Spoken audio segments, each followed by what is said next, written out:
Hi guys, Zora here. So today we're gonna make dehydrated kale chips. They are fantastic snacks. Our kids love it, myself as well. So we're gonna use this Excalibur food dehydrator. I've had it for over 8 years now, since we moved to Colorado. This one has, I believe, 9 trays. I love this little machine. This is where I started to dehydrate our meat and veggie bars. And that was only for family, like to make them the initial flavors and to kind of give them samples. Because this Excalibur only goes to 155. All the food dehydrators only go to 155 Fahrenheit. If you are dehydrating meat, you gotta be careful. You gotta bring the meat to 165 for poultry and 160 of internal temperature for beef, lamb, or pork.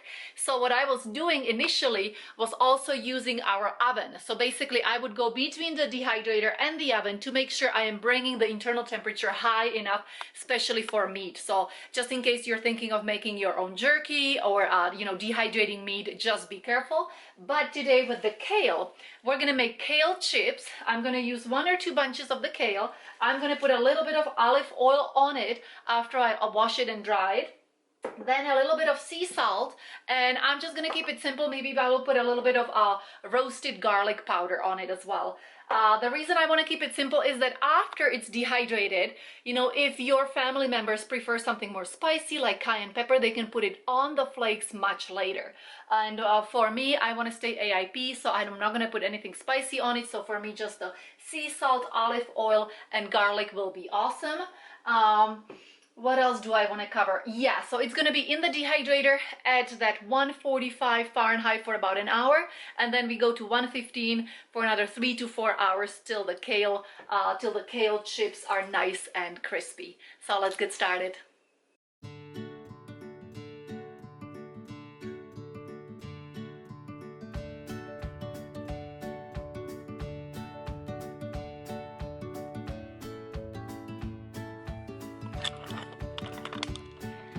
So now we have it beautifully ready. These, the kale stalks, you can keep them, you can either put them in a compost and just get rid of them, or you can keep them for your soup.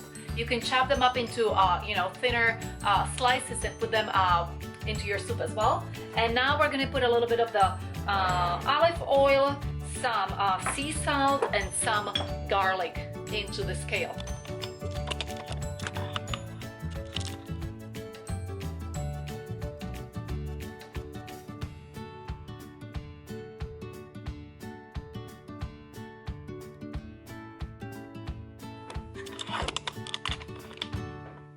So all this beautiful kale is now going to go into the Excalibur to be dehydrated at, let's do 1 hour at 145, and then we're going to turn it down to 115 for probably 3 hours or until the kale is nice and crispy.